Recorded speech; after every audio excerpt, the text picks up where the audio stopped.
Hi, Nona here. My in-laws called me invisible. A failure. A woman with nothing going for her. At family dinners, they skipped my name in the prayer. Holidays? I got the folding chair and their silence. But the day they gathered to crown their golden son, the commanding general stood and saluted me. Their jaws hit the floor because I wasn't there as a sister-in-law.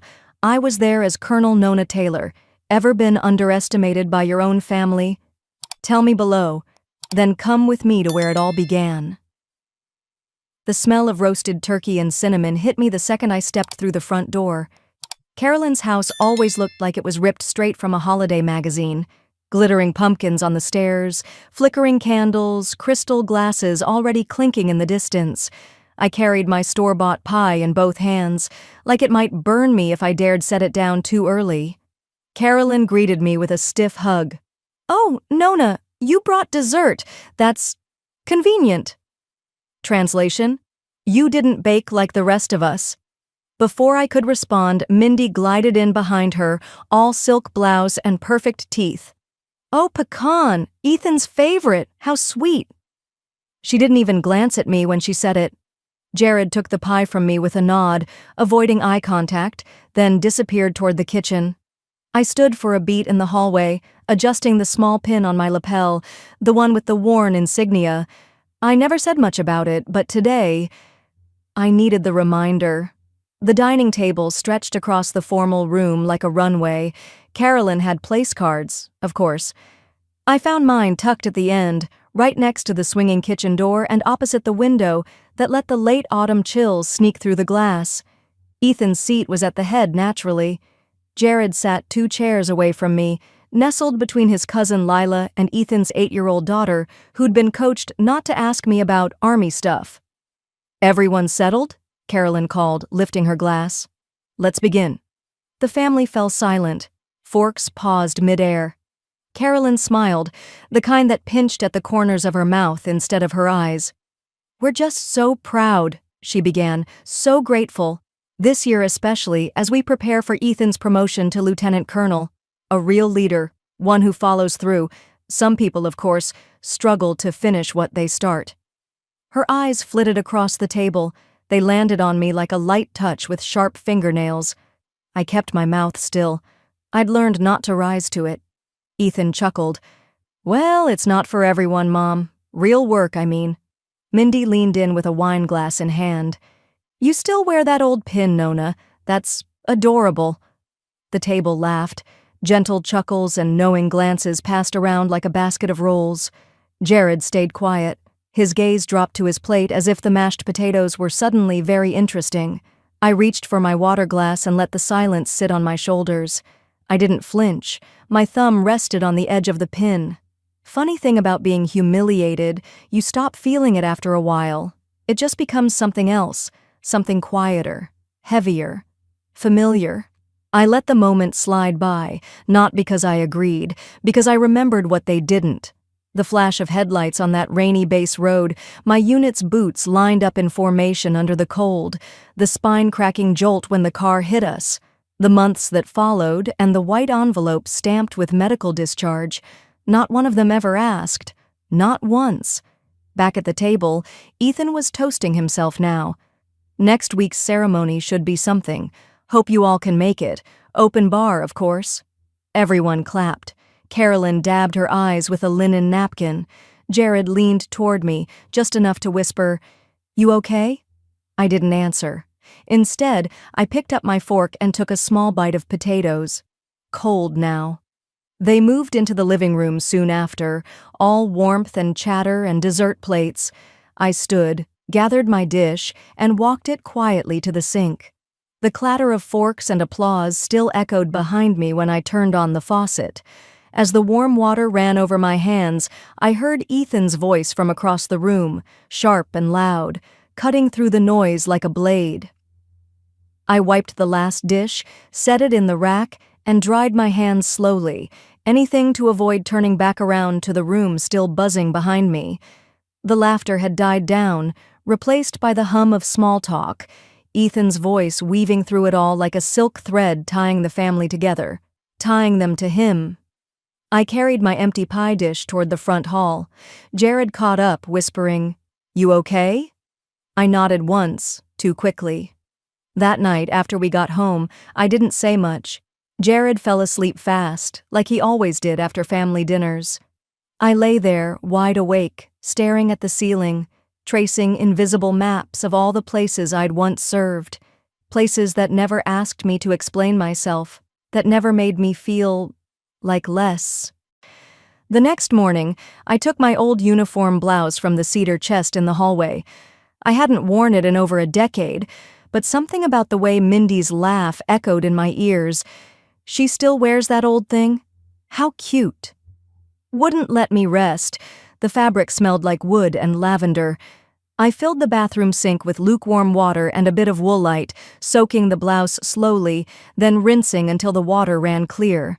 I pressed it by hand, careful along the seams. There was a precision in it that I missed, like loading a rifle, like making sure every edge was ready before stepping into the unknown. Around noon, Jared wandered into the kitchen, scratching his head. "What you doing with that?" "Just thought I'd freshen it up." He poured himself coffee and didn't ask more. I waited until he sat down with his laptop before casually saying, "So, Ethan's ceremony next week. Should I put it on the calendar?" He didn't look up. "I think it's more of a command thing, not really family-focused." I tilted my head. He mentioned speeches. "And a dinner after?" Jared hesitated. "They're keeping it small. You know how these things are." I stared at him. "Right." He mumbled something about needing to check work emails, then retreated to the bedroom. Later that day, I opened the family group chat just to check, half hoping someone had posted more details.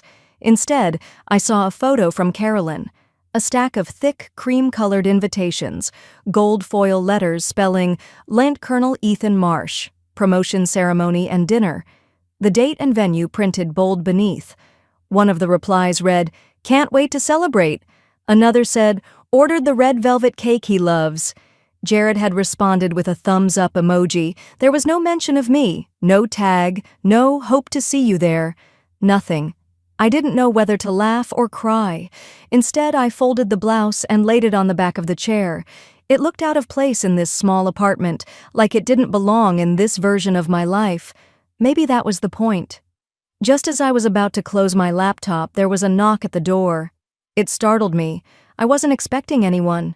It was Caleb, the college kid who lived across the hall. He held a card and a small paper bag. "I hope I'm not bothering you," he said, smiling sheepishly. "I just wanted to say thank you again for helping me with the Air Force ROTC stuff." I blinked.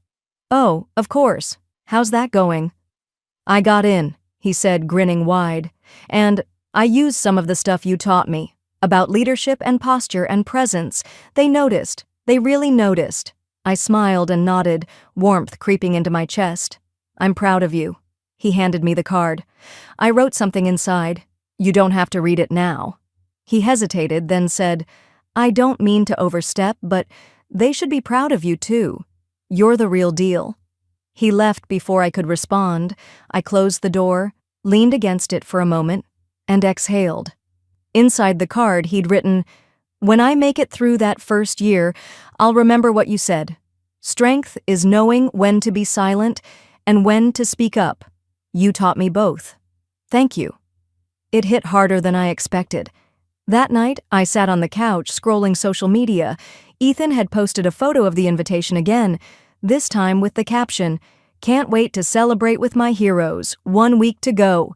He tagged Jared, Carolyn, Walter, Mindy, even a cousin from Georgia I hadn't seen in years. Not me. I scrolled through the comments. One of Jared's uncles had written, "Will Nona be attending?" The comment was gone 10 minutes later. My hands went cold. I shut my phone and stood, pacing the living room. The air felt tight. Everything was closing in again. I glanced at the folded uniform blouse still resting on the chair. Then my phone pinged. A message from a name I hadn't seen in years. Jenner Harlan Reese. "Heard your brother-in-law is getting promoted. Are you attending?" I stared at the screen, breath caught in my throat. And for the first time in over a decade, I replied without hesitation. I set the phone on the table, the glow from General Reese's message still bright against the dark wood. "Of course I'll attend, sir." The words were already sent, no undo button for that kind of commitment. I turned on the kitchen light, its yellow hum filling the apartment. Jared's steady breathing came from the bedroom. He wouldn't stir until morning. That was fine. This next part was mine alone. I opened the hallway chest and lifted out the uniform blouse I'd washed the night before. Moonlight slipping through the blinds caught the silver oak leaves on the shoulders, rank I'd earned long before Carolyn's perfectly folded napkins became my measure of worth. Standing in the bathroom, I buttoned it slowly. Each click felt like snapping back pieces of bone. I smoothed the fabric, tugged the hem, squared my shoulders.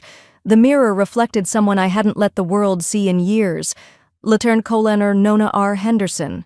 The name tape sat exactly where it always had. I tilted my chin, pulled my hair into a tight bun, and met my own eyes until the old steadiness returned. A memory rose. Jared, early in our marriage, telling friends I used to be military, but now she's home with our daughter. Nobody asked whether I was still serving in the reserves. Nobody questioned why my weekends sometimes disappeared into drills or why I kept a separate phone locked in the drawer. They accepted the easier story, that I'd faded out, made space for his family's spotlight. The house clock ticked past midnight. I gathered the blouse, laid it over a hanger, and slid it into a garment bag. Then I slept, restless but certain. Morning brought pale winter sun and the low hum of traffic on the street below. Jared sipped coffee while scrolling headlines. He didn't mention the ceremony. I told him I needed to run an errand on base. He muttered, "Drive safe," never lifting his eyes.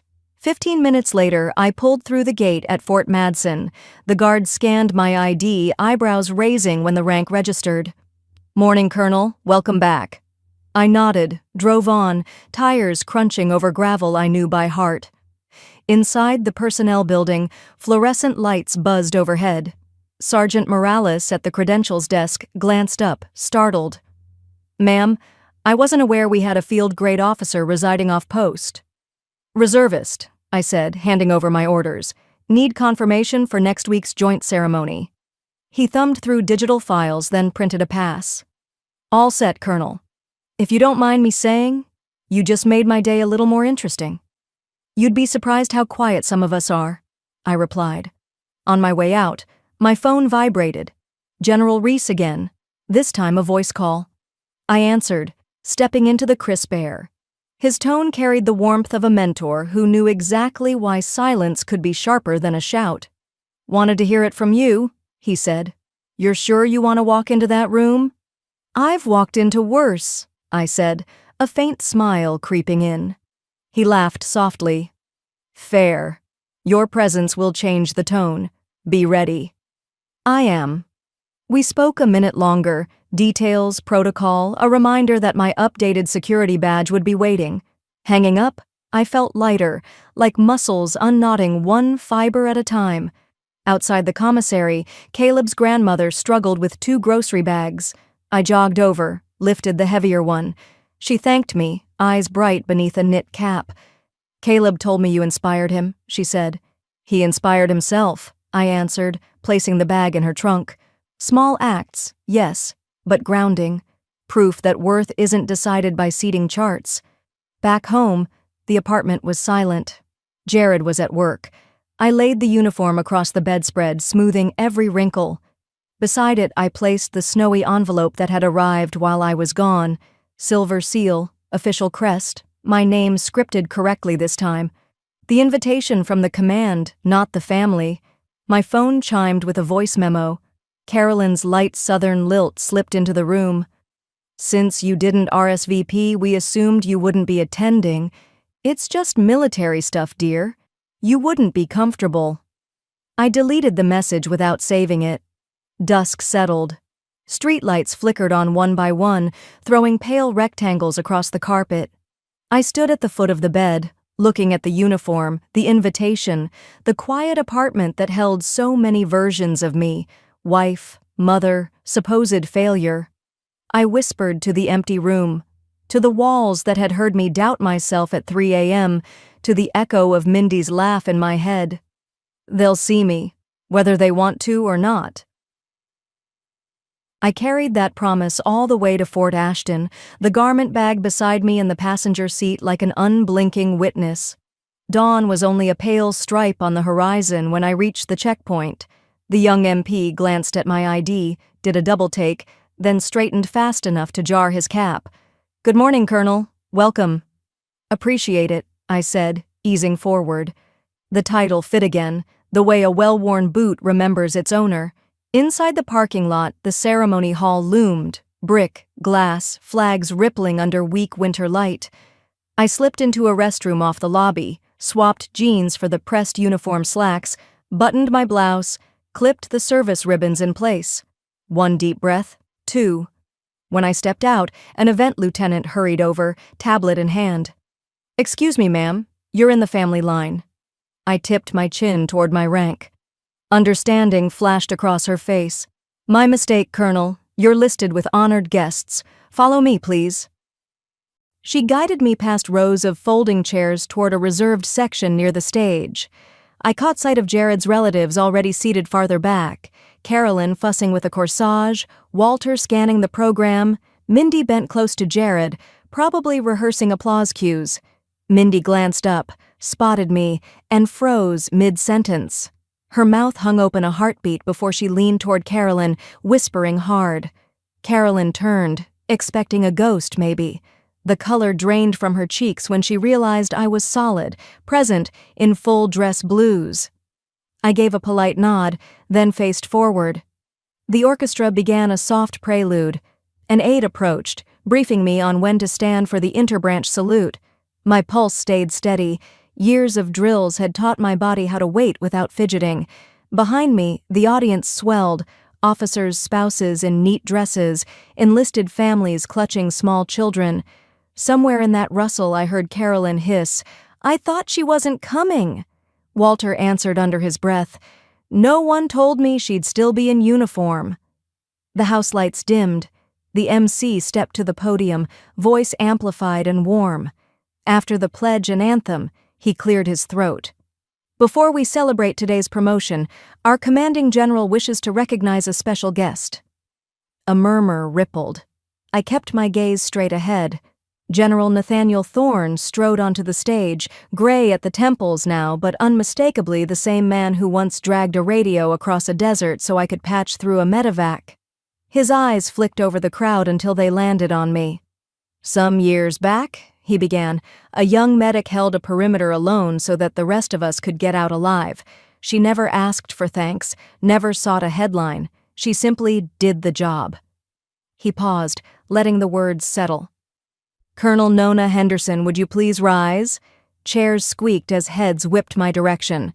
I stood, heels clicking together. The rows behind me went silent enough to hear the ventilation humming. General Thorne descended the steps, crossed the aisle, and stopped 2 feet in front of me. He came to attention, then raised his right hand in a crisp salute. Muscle memory lifted my own hand to return it. Gasps fluttered like paper birds. I caught Mindy's whisper, She's a colonel?" Jared blinked hard, as if recalibrating every memory he'd stored of me. Carolyn's lips parted, but no sound followed. Walter's shoulders sagged. The promotion program in his lap slid to the floor with a soft thud. Thorne held the salute a moment longer, then offered his hand. "Thank you, ma'am." I shook it, replying just loud enough, "Glad to be here, sir." He returned to the podium. "Now," he said, "let's honor Lieutenant Colonel Marsh." His tone made it clear. Today's spotlight had widened, whether the family liked it or not. I sat. The hall remained hushed, a collective inhale waiting for someone, anyone, to speak. But no one did. The ceremony resumed, yet the air had shifted. Every compliment directed at Ethan now echoed against the unspoken revelation that the family's so-called failure outranked their rising star. And in that silence, my in-laws' world began to collapse from the inside. The echo of General Thorne's salute was still settling over the room when he cleared his throat again, microphone buzzing softly.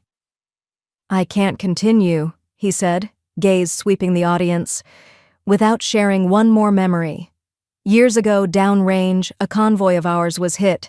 Chaos everywhere. Dust, smoke, wounded men calling for help. We would have lost many more that night if not for one medic who refused to leave the line. He turned to me. I am here and several others are here because Colonel Henderson would not let us die. A hush dropped so heavy I felt it press against my chest.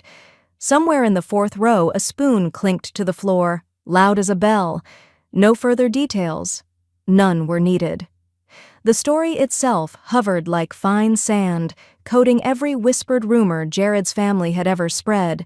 Then applause, slow, hesitant, building into a steady roll that filled the auditorium. I stood only long enough to give a brief nod, then sat before anyone could mistake my gratitude for gloating. The MC, cheeks flushed, hurried back to the script. Thank you, General. Now, today's honoree, Lieutenant Colonel Ethan Marsh. His voice cracked on the first syllable of Ethan's name. Ethan rose from the front pew, nerves painted across his smile. He walked to the stage, accepted the insignia upgrade with practiced precision, and faced the audience for remarks. My journey here wasn't easy, he began, clutching the lectern, but I owe my progress to people who believed in me. He looked at Carolyn. She beamed. He turned to Walter, who nodded once. Then, almost against his will, Ethan's eyes slid to me. The pause widened until even those deep in the back noticed. He cleared his throat. To everyone who supported me, thank you. Polite applause followed, not thunderous, just serviceable. A handful of guests were still stealing glances at my row, their thoughts plainly perched on their faces. How did we miss that? When the final benediction concluded, chairs scraped back and the crowd spilled into the wide hallway. Uniformed photographers darted around seeking posed smiles. Ethan was immediately swept into a cluster of officers trading congratulations. Carolyn and Walter tried to hover close, but they looked untethered, as if the floor plan had changed without warning. I expected to slip out quietly, but people approached, strangers mostly. A captain in dress whites shook my hand, eyes bright.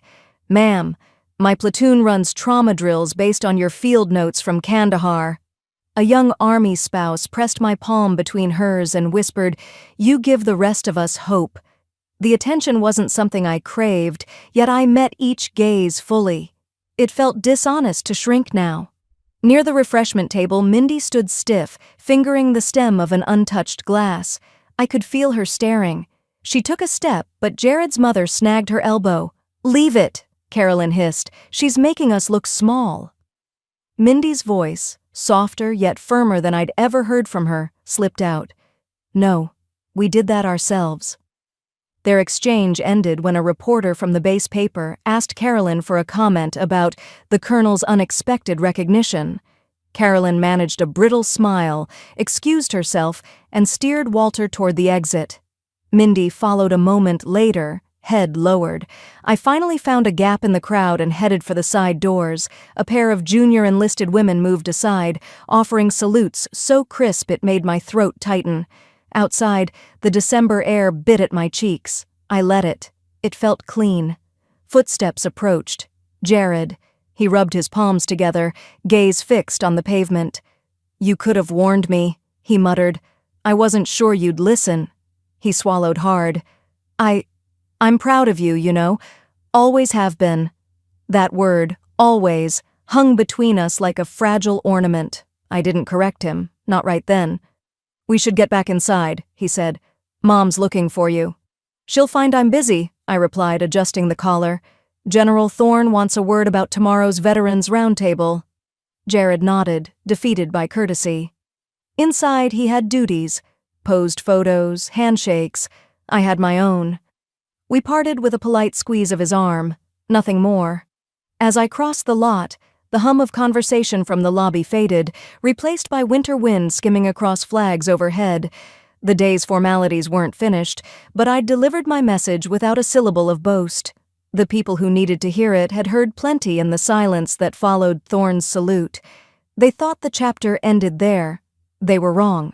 What they didn't know was I wasn't finished. They thought my silence meant I'd fade back into the shadows, but sunrise has a way of exposing everything left unsaid. I woke before the alarm, the ceremony still fresh in my muscles. Steam curled from the coffee mug, and for one blessed minute the apartment was nothing but heater hum and the clink of a spoon. Ping, a single notification. Then a dozen more stacked atop it, buzzing like a trapped bee on the counter. I flipped the phone over. Decorated colonel identified at local promotion ceremony. Medic turned hero, saved dozens in covert 2009 operation. Who is Colonel Eleonora Nona Henderson? The headlines scrolled faster than I could read. Someone, no doubt General Thorne, had finally pushed the long-prepared declassification through. My service record, once locked behind clearance codes, was now public, polished, and undeniable. The phone kept vibrating as though it needed oxygen. I muted it, finished my coffee, and opened the blinds. Outside, Mrs. Alvarez from 2 doors down shuffled toward the elevator with her walker. When she spotted me, she waved, eyes shining. Kindness hits differently when it isn't obligated. I showered, pulled on jeans and a sweater, and decided groceries couldn't wait. The market a few blocks over felt suddenly smaller. Strangers whispered near the freezer aisle, glancing my way. "Ma'am, are you the colonel on the news?" a teenage cashier asked while bagging bread. His voice trembled, uncertain whether to be casual or stand at attention. "Looks like it." I smiled, relieved when he grinned back instead of saluting. By the time I returned, local reporters had found the building. 2 stood politely outside the lobby, notebooks ready. They asked for comment. I offered a handful of measured words: honor, teamwork, gratitude. Nothing inflammatory, no criticism of family. I'd learned that the loudest rebuke is sometimes no rebuke at all. Upstairs, Jared sat on the couch, eyes fixed on the TV where last night's footage replayed. Thorne's salute, Ethan's stiff smile, my steady nod. The contrast was glaring now, gold spotlight swiveling from the anointed sun to the woman no one thought important enough to list on the program. Jared muted the volume. "Mom and Dad's phones won't stop." His tone was half apology, half defensiveness. "They say people keep asking why they never mentioned you served." I hung my coat. "Maybe they didn't know." He rubbed his temple. "They knew something." The doorbell rang. A florist delivery, white lilies and a navy ribbon with a card from the Base Spouses Club. "Thank you for reminding us what quiet strength looks like." I set them on the table, the scent filling the apartment faster than gossip. Mid-afternoon, messages overflowed social media. Old platoon mates, high school classmates, even professors I barely remembered. Among them a short note from Mindy. "Didn't realize. I'm processing." I let it sit unread a while before tapping a simple heart reaction. Let her find her own way through that mirror. Near dusk, a heavy envelope slid through the mail slot, Department of Defense letterhead. Inside, an embossed invitation to keynote the National Veterans Leadership Summit in Washington. My throat tightened. Not pride exactly, more like a long exhale after holding my breath for years. Jared read over my shoulder. "That's huge." "It's a conversation," I said, tracing the raised seal with my thumb. "One I'm ready to have." The TV behind us replayed Ethan's ceremony yet again. The commentator, a retired colonel, analyzed body language, noting the family's visible surprise. "Seems the spotlight shifted," he observed, yet she handled it with remarkable restraint.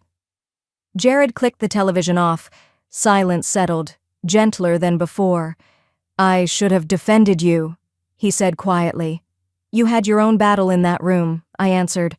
"Just different terrain." He opened his mouth, searching for the right words, but the moment broke when my phone rang. Unknown number, local exchange. I accepted the call. "Colonel Henderson?" a smooth voice asked.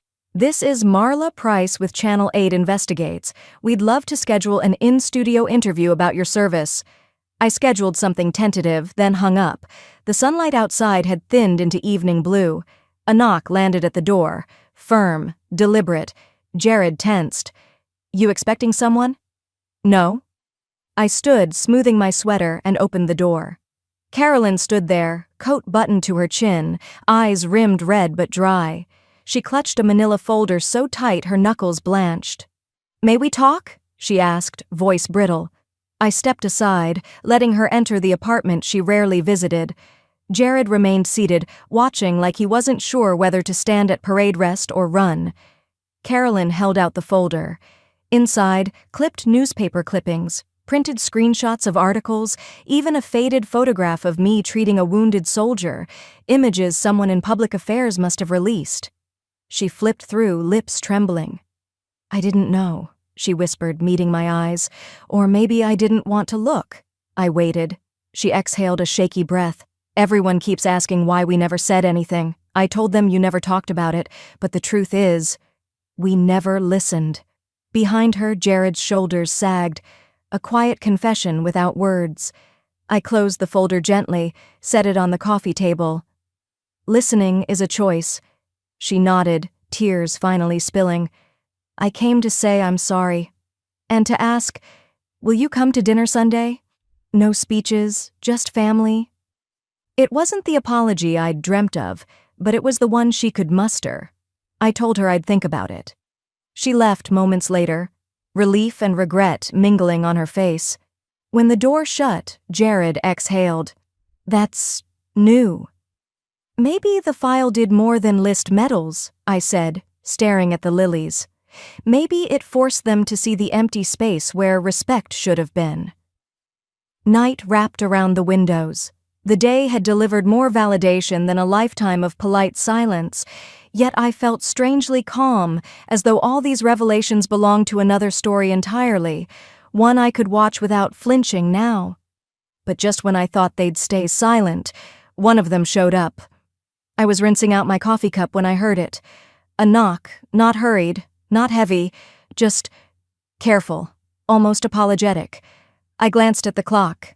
Late afternoon. The sky had turned a soft peach, cicadas humming somewhere beyond the fence line.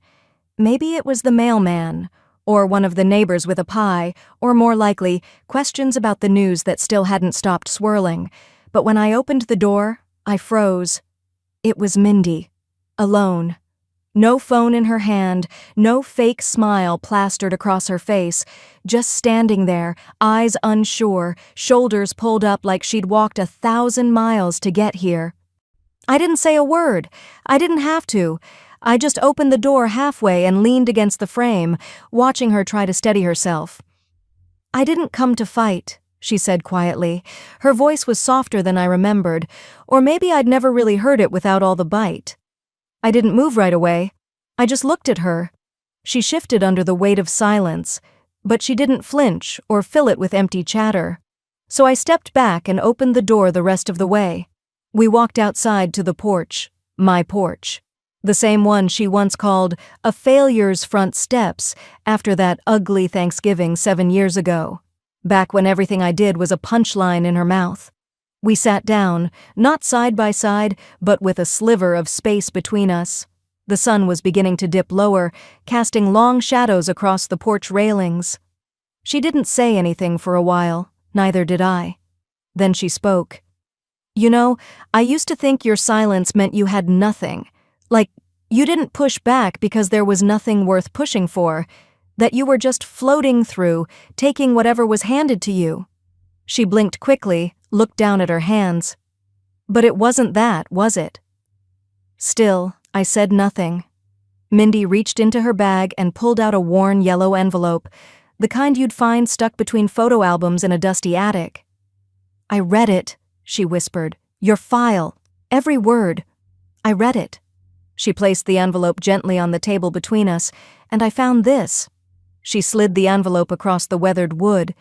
Inside was a folded clipping and a letter, handwritten in faded blue ink, the handwriting unmistakable. Grandma Rose. I found it tucked inside the lining of her hope chest. I wasn't even looking for anything. I just wanted, I don't know, something of hers to hold. Her voice wobbled slightly. "I thought she barely remembered you. That's what we told ourselves, you know, that she just forgot to mention you in those last years. But she didn't forget." She saw everything.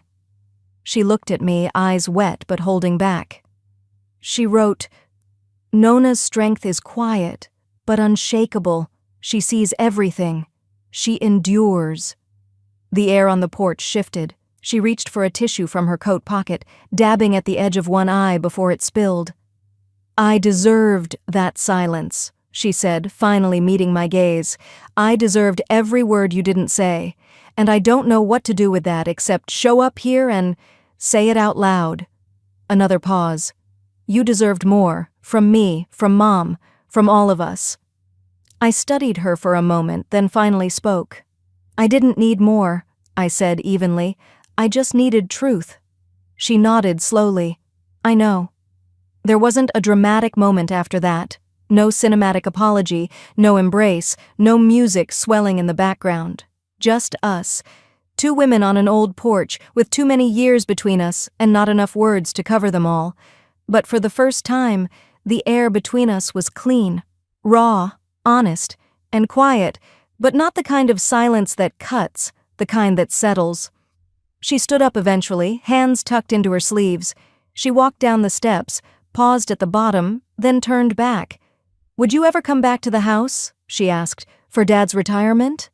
I didn't answer. Not yet. I watched her walk down the path, her figure growing smaller against the sidewalk.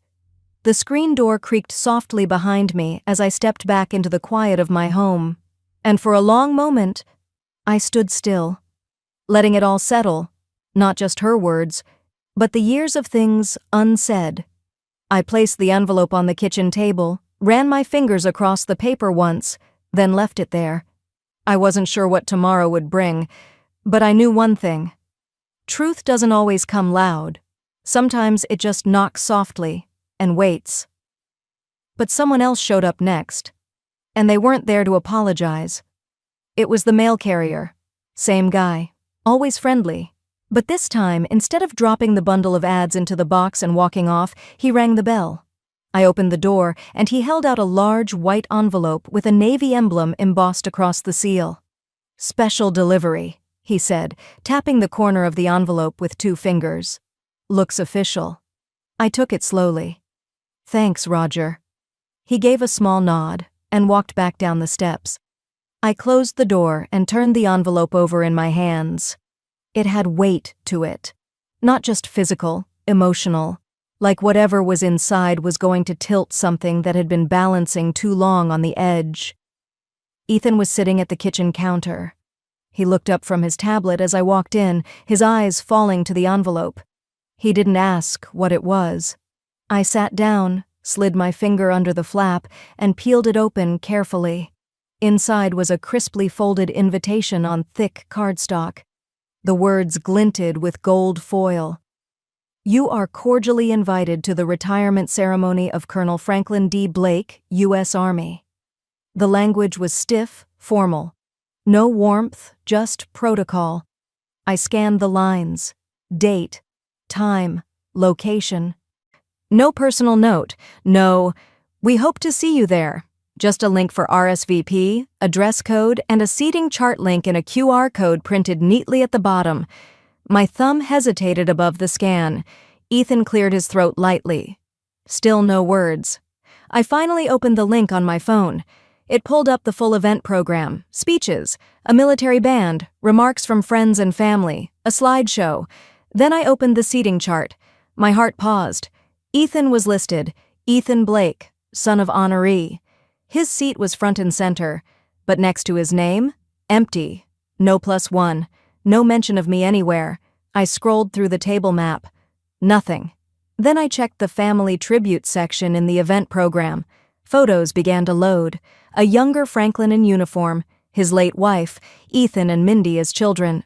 Then came the caption, "Supportive family members through the years." There was Mindy, smiling beside him. I wasn't there. Not one picture. Not even from the early days, when I was the one writing the thank you notes and organizing surprise anniversaries while everyone else forgot. I closed the phone gently. Ethan shifted in his seat. "It's probably just a mistake," he said, his voice barely above a whisper. I looked at him for a long moment, not angry, just tired.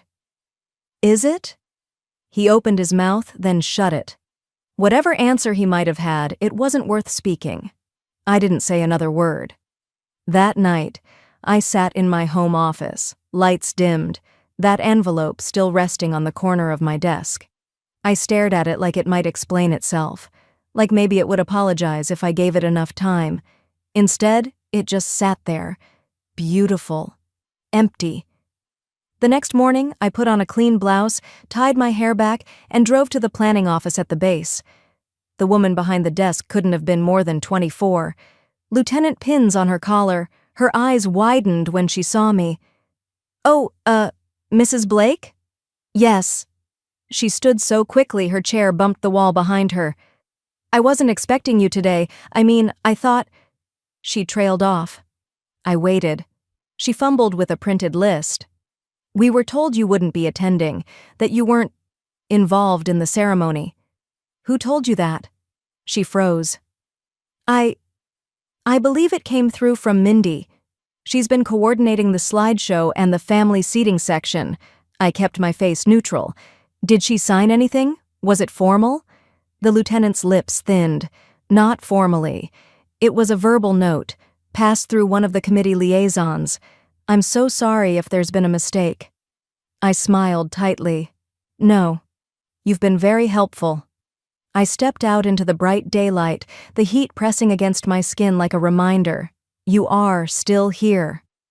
Back in the car, I scrolled to Mindy's name and hit dial. No answer. Of course not. I stared out the windshield, not moving. 5 minutes later, my phone buzzed. A text. From Mindy. Maybe it's time to stop forcing things. I stared at the words. I read them twice. Then again, I could have screamed. I could have thrown the phone. But that's never been my way. Instead, I typed slowly, carefully. "You'll want to be there that day. But not for the reason you think." I hit send, then placed the phone face down, and for the first time in a long time, I smiled.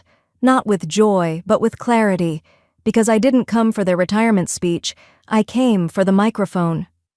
The morning of the ceremony dawned clear and cold, the kind of December light that sharpens every edge. I laid out my full dress blues on the bed, smoothed the sleeves, checked the new silver eagle pins once more. They'd been there for months, promoted quietly under a joint task designation most civilians never hear, but this was the first time the family would see them. Ethan waited by the door, jacket in hand. He hadn't said much all week, yet he'd risen early to polish his shoes, just like he did when we were cadets trying to impress inspection boards. We rode in silence to Fort Hampton, holiday garlands strung along the gate contrasting with the sober line of color guards forming inside the parade ground. The event hall was grand, vaulted ceiling, rows of flags, brass warming up with a low rumble. As we stepped through the entrance, heads swiveled, whispered questions floated. "Is that her?" "That's the colonel from the article." I offered a polite nod, then broke from Ethan's side and followed an usher toward the front where visiting dignitaries sat. Halfway down the aisle, I spotted Carolyn adjusting her pearls, Walter at her side straightening his tie. Mindy perched next to them, eyes darting. They expected me to slip into the family row behind them, if I showed at all. Instead, I walked on, each click of my heels echoing louder than the last. I took my place beside a brigadier from the Pentagon. The program booklet on my chair read, "Distinguished Guest." A muted gasp rippled through the siblings section. Mindy's glare could have etched glass. Jared looked bewildered, stuck between loyalty and the shifting reality in front of him. Music swelled. The MC welcomed attendees, recited Franklin Blake's long list of postings, then invited the commanding general to the lectern for opening remarks. General Thorne ascended, papers in hand. Midway through thanking base leadership, he paused, scanning the audience until his gaze landed on me. "Before we proceed," he said, clear baritone carrying, "I'd like to recognize an officer whose quiet contributions have shaped 2 generations of soldiers. Colonel Nona Henderson Taylor, please stand." I rose. Uniform crisp, ribbons catching the stage lights, the silver eagles gleaming against navy wool. Thorne left the podium, descended the steps, and halted before me. He came to attention, right hand snapping to his brow. "Good afternoon, Colonel." The hall froze, breath held in collective suspension. Then gasps broke like bubbles. Walter's hand shot to the chair arm. Mindy's shoulders jerked as though braced for impact. Carolyn's lips formed a startled O, words failing her for once. Thorne turned to the microphone. "Today we celebrate Colonel Blake's years of leadership, but we must also honor quiet excellence. Colonel Taylor's operational framework at Joint Base Andrews and her command work overseas set standards still used worldwide. Her service reminds us that merit rarely needs a spotlight." Applause erupted, full-throated, sustained. Some rose to their feet. I nodded thanks and stepped onto the stage when he gestured me forward. No script, no cue cards. I faced them all. Family, strangers, brass polished to mirror shine, and let the calm settle. "I was once called a failure," I began, voice steady. "Too quiet, not the right fit." I let the words hang, saw Mindy flinch. "But we don't serve to silence doubt. We serve to meet the moment, with or without approval." I looked across the rows of uniforms and civilian suits. Sometimes family isn't bound by blood. It's forged by those who see your worth long before the medals do. A second standing ovation rolled across the room, mixing pride and reverence in equal measure. I returned to my seat, heartbeat slow, grounded. After the flag casing, Franklin stepped down, shaking hands along the aisle. He finally reached me, eyes glassy behind rimless spectacles. "I didn't know," he whispered. "I did," I answered softly. He nodded once, a soldier acknowledging the gravity of an order fulfilled. At the reception, guests flocked. Photos, congratulations. Carolyn hovered but never approached. Mindy kept her distance entirely. Their absence spoke as loudly as any apology. Ethan stayed near, silent sentinel. When the hall cleared and only caterers remained, we walked to the car beneath an early winter sunset. He opened the passenger door, then paused. "You planned this." I met his gaze, gentle but unyielding.